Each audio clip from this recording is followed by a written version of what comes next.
जैसे कि अगर आपके दीपक में एक फूल बन रहा है तो यह इस बात का संकेत है कि आपने जिस देवी देवता को ध्यान में करके अपनी अखंड ज्योति जलाई है वह देवी देवता आपसे प्रसन्न है और आप पर अपना आशीर्वाद बनाए हुए हैं। वहीं अगर आपके दीपक में दीपक की बाती में 2 फूल बन रहे हैं तो यह आपकी तिजोरी और धन से जुड़ा हुआ है। दीपक की बाती में 2 फूल का बनना आपको धन लाभ होने के संकेत देता है। माता लक्ष्मी के साथ धन के देवता कुबेर भी आप पर मेहरबान होने वाले हैं और आपका रुका हुआ पैसा या फिर रुके हुए काम पूरे होने वाले हैं, जिससे आपकी तिजोरी तो धन से भरी रहेगी ही, साथ ही आपकी जेब भी कभी खाली नहीं होगी और आपको सुख संपत्ति के साथ मान सम्मान भी भरपूर मिलने वाला है। वहीं दीपक की बाती में 3 या 3 से ज्यादा फूल का बनना आपकी मनोरथ पूरा करने का संकेत होता है। अगर आपने किसी मन्नत को लेकर दीपक जलाया है और आपके दीपक में 3 या 3 से ज्यादा फूल बन रहे हैं, इसका मतलब यह होता है कि देवी देवता आप पर मेहरबान हैं। कभी कोई विशेष कार्य है, अटक रहा है, बहुत दिन से लगे हो, नहीं हो रहा, एक कलश जल, एक बेलपत्र। शिव मंदिर में जब बेलपत्र लेकर जाएं, बेलपत्र रखी सीधे हाथ में, उसके ऊपर रख लिया कलश, उसमें जल भरा हुआ हो, अपनी कामना कर कर मंदिर में पहुंचकर कलश को उल्टे हाथ में लेकर बेलपत्र को पहले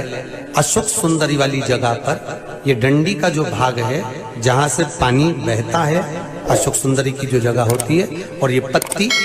उस जगह पर उसको रख दें, अशोक सुंदरी वाली जगह पर, और शंकर भगवान को सीधे हाथ में जल लेकर अशोक सुंदरी वाली जगह पर जल समर्पित कर कर शंकर भगवान के चारों ओर जल छोड़कर फिर शिव जी के शिवलिंग पर जल समर्पित करें। लगभग 2 या 3 सोमवार। केवल नारी के 16 श्रृंगार में एक श्रृंगार ऐसा है जिसकी कीमत जो पहले थी वही कीमत आज तक है और उसकी डिजाइन आज तक नहीं बदली। वो मांग का सिंदूर है, एक जैसी डिजाइन है और एक जैसी कीमत है।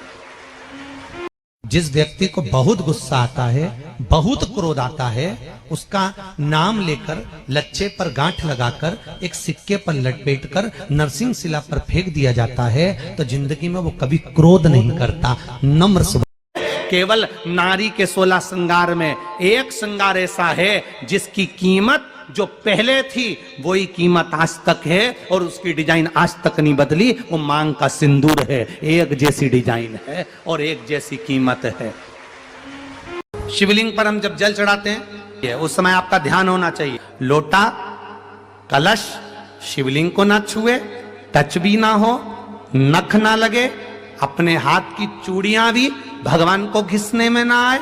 अपनी कोई सामग्री से भगवान को चोट ना पहुंचे। धीरे धीरे जल चढ़ाकर जब वो जल घूमता है, हम मंत्र बोलें ना बोलें, हम कुछ कहें ना कहें, अपनी जल की धार अपने आप मंत्र बोलती है और महादेव को आज भी हमारे यहाँ शंकर भगवान का प्रमाण है, जिस नारी के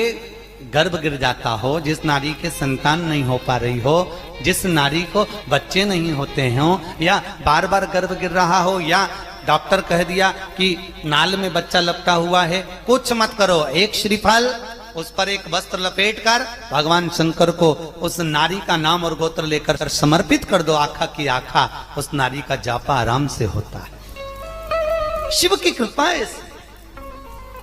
शिव की दया है। हर हर महान। एक बेलपत्र, 3 शमी पत्र, आप कभी दिल से, कभी मौका मिले